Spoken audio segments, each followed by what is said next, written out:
And I'm reading a book called Heaven by Rieko Kawakami. Rieko Kawakami was suggested as one of my YouTube comment that she really loved Rieko Kawakami, so I should read it. So I got this copy of Heaven and I started to read it. And yeah, it's fascinating read there. It's very, very good. I finished only like 10 or 20 pages of the book, and I cannot say much about it, so I will give you a review when I finish it. But so far, I'm not going to talk about contents that much because it's spoilers, right? But it's about, in the very, very beginning at least, it's about school bullying and the school system in Japan. Probably this is about 1990s, I would say. And I am not familiar the schools 1990 in Japan. I'm not familiar about that, but I think it's completely different from 1960s Japan. I grew up, and so that made me think, wow, you know, the educational system, even in the same country, is so different. Plus, I grew up in a very rural area of Kyushu, the population 7,000, a very small town there. And so in that particular small town, education is not, or I would say in Japan that you know, education system is pretty good there, but I wasn't thrilled, or I wasn't impressed growing up there. Once in a while there's a good teacher there, which I really liked. These teachers are more involving the how to make the kids learn better, or you know, they teach better way to teach the kids, which you know, where the kids are not that much, you know, studious or anything. They don't study at all. So but once in a while I see the young enthusiastic teacher, mostly male teacher, I would say, young male who, you know, just graduated from the college and try to teach kids, and they are also very popular teacher because kids love them because they're young and enthusiastic. So those things I noticed like the last year of elementary school and also last year of junior high school. I was lucky to find those teachers there, and I really appreciated that how they try to incorporate the, you know, difficult attitude of kids to get more interested and so forth. So growing up, you know, some of the teachers, I think it's everywhere in the world, I would say, some of the teachers are not that interested in teaching, but they became a teacher because that's the easiest way to get a job after graduation or the college or something. And so that's they become a teacher, but they shouldn't be teacher because they're not teaching anything. And one of the bad example is like this particular teacher. It's about when I was let's say 5th grade. She's a female teacher who is a little bit older, probably she was about 40ish maybe, so she had been teaching for a while. And but when she doesn't talk that much at all at class, she just come in very without, she just write the thing that she had to teach, like social studies or Japanese study, and she just write in the blackboard without speaking anything, just you know, just write. And so kids sometimes they kind of copy those things and the note paper, but no, of course they don't learn anything. But that's Japanese teaching, junior, elementary school. Elementary school and the junior high school too, the emphasis is on pretty much like English language and mathematics. Those two subjects are very, very emphasized. That means the kids also are aware that they have to teach, they have to study those subjects. However, the Japanese, for example, or social study, history type of things, they don't. I didn't feel like I should study much, and then without studying, you get the good grades anyway. So you don't study, and but all through my elementary school, for example, I didn't study that much, and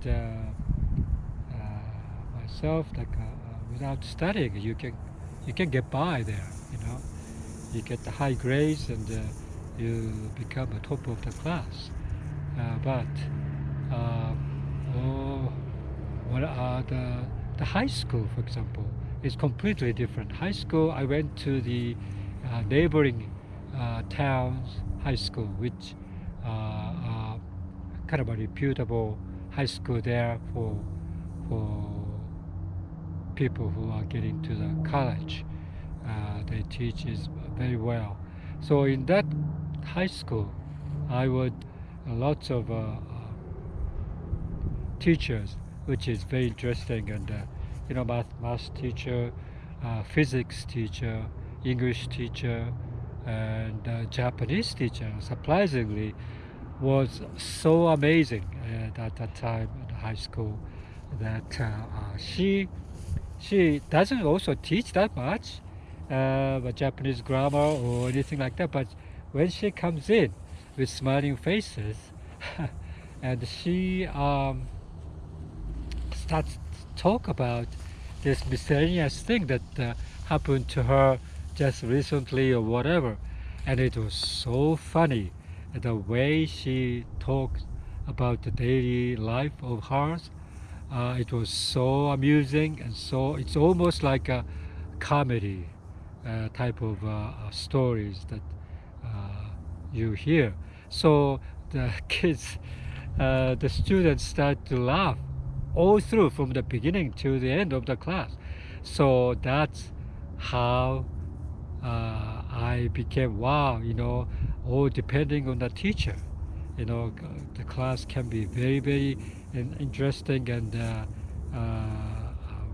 you know, uh, pretty much like you concentrate on whatever the teacher says, and which is pretty good. But I don't know even then this Japanese teacher taught anything significant about how to write, how to read, what is a great literature, you know, how to use your language, anything like that. I have slightest memories that I learned anything about Japanese.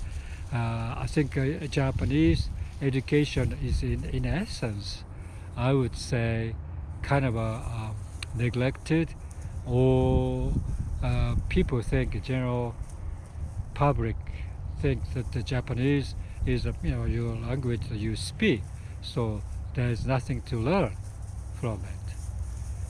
Yeah, so that's the Japanese teaching. But all saying that,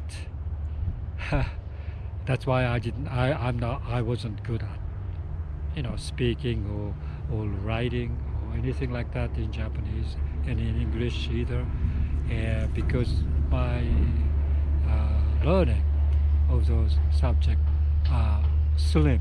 It's almost none, and so I realized only when I got into college and went to Tokyo and I saw a tremendous uh, different type of kids comes into college, for example, and they are educated very well. They are very good in all kinds of subjects, and all of a sudden I was thrown into this particular inferiority complex there because I didn't learn that much when I was younger. But anyway, so reading Kawakami's fiction and felt that education at school is very, very important, and education school I think it's very, very important. But unfortunately the culture of the school is changes so much, and what I understand 1990s there's a lot of rebellious kids in junior high school and high school, and that start to do a violent thing to teachers. And so when I was growing up 60s and 70s, 50s, 60s, 70s, it never even there's a lot of kids who are very delinquent and who would not listen, who would not study, but they are not violent. They are not uh, school bullying. Yeah, maybe school bullying is common, occurring here and there, but I didn't experience on hand, witness or anything like that, because at that time the schools are very peaceful, and there's this mentality that if you want to make friends, you want to make friends, all of them equally at school in this school. So school kids are very uh, like they have a mind of set that treat equally, everybody equally, even though you're not athletic, or if you're not bright in some subject, you treat them equally. And so only after I came to the U.S. I realized that U.S. culture is very, very different. I think they tend to make a group, and they only tend to make a group of your own taste. So, like I think in the U.S., the popular kids make their own group, popular kids only, and if you try to get into the group, if you're not popular, they tremendously ignore you, or they discourage you, or they don't like you to get into the group. That's pretty much like the group oriented friend system in the high school, I would say, in the college as well, in the US. But Japan is very different, just because I think Japanese kids are very homogeneous. Everybody is the same. But the U.S., you look different from the background, and your skin color is different, and all these things. So they tend to make a group, I would say. So that's a very, very interesting thing. But anyway, so I realized that by reading this particular book, learning about this Japanese school system of 1990s, which very foreign to me, but very, very interesting, intriguing culture there. So hopefully I will finish this book, and just because I kind of liked Kawakami's, I like to read other Kawakami's book as well. Okay, bye.